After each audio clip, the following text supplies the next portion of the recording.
How's it going, people? Welcome back to Casual Gamer Reviews. Today I'm looking at the Diablo 4 expansion Vessel of Hatred.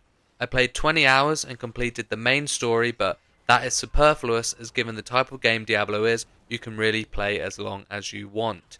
Plus, this expansion is running alongside the new season Hatred Rising, which is a lot of content in itself. Reviewed on Xbox Series X. Gameplay. The expansion introduces the new Spiritborn class, which is the class that I used, and so I will focus on this. The Spiritborn is a speedy class which utilizes the power of 4 Spirit Guardians to attack. This is the Gorilla, the Centipede, the Jaguar, and the Eagle. Each has their own unique playstyle. The Gorilla is powerful physical damage and good at clearing areas. The Eagle prioritizes lightning damage and projectiles. The Centipede is primarily poison damage, and the Jaguar has speedy attacks that also incorporate fire damage.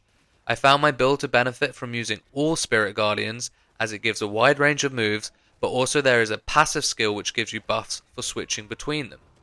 I enjoyed this class a lot and look forward to tweaking my playstyle more as I go further into the Paragon system, which now starts at level 60 rather than the previous level 50. There are 4 standard difficulties, which are normal, hard, expert, and penitent.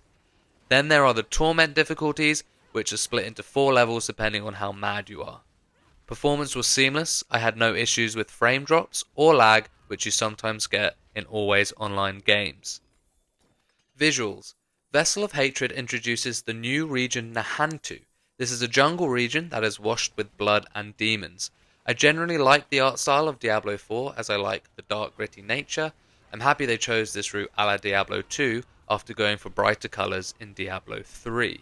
The boss designs are great, especially a notable one in the main campaign, Abulan, who is a 4-legged beast man creature who had a really enjoyable fight too.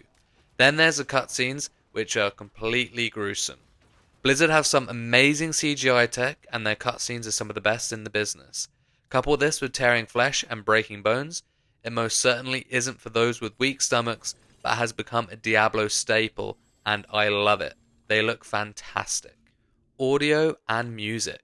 Not really any change from the base game here.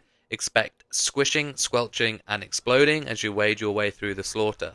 And just like the base game, expect to hear a lot of, "That skill is not ready yet," or "I've not enough vigor." Story and dialogue. The story continues on from the original campaign following Neyrelle and her journey, or a more apt description would be her pilgrimage of death, with Mephisto trapped in the Soulstone. It focuses very heavily on a spirit-born tribe and crossing into the spirit realms. It even has a fantastic post-campaign cutscene. I thought it was enjoyable, but nothing that is really going to blow your skirt up. The final boss battle is superb though. If you were going to mainline the campaign, I would say it would take about 12 hours, which is a pretty meaty length for an expansion, but this is Diablo. You aren't just going to mainline the campaign. Which brings us to side and bonus content. It is worth mentioning that I will only talk about the Vessel of Hatred specific content, as there is also a lot of content added with the new season, but I am not reviewing that here. The new Nahantu region comes with its own dungeons and therefore new aspects to get. From what I could see, they were all Spiritborn related, but I wouldn't say for 100% that they were. It also has 3 more strongholds to complete, as well as the other map completion activities. Next, the expansion introduces new mercenaries to hire, each with their own recruitment mission. These were a really fun way for quick levels in my experience.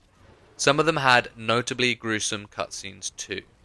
There is also a race against the clock dungeon crawl in the main city called Kurast Undercity, but I found the time restraint to be too tight on this to be enjoyable. It was a lot of rushing through and not a lot of slaying. There are mechanics in play that let you upgrade your loot drops, which is exciting, but I could never actually complete a run, so I didn't benefit from that at all. Finally, there is the new endgame dungeon, the Dark Citadel, which is a PvE co-op experience that is minimum 2 players. It can only be acquired by activating Torment 1 difficulty, which requires you to complete level 20 in the pit, so it is not for newcomers. It has its own hub, own currency, and provides more events and puzzles for the endgame players. I only played it briefly, but it felt like it had a lot of potential. Vessel of Hatred is an expansion that is worth its price tag in my book.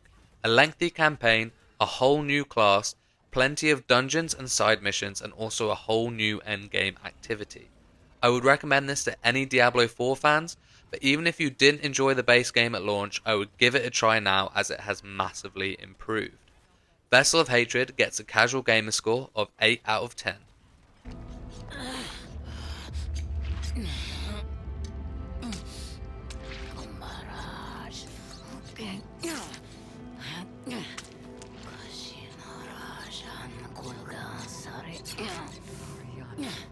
What's happening? This is too much. You don't need to do this to yourself. Don't look at me.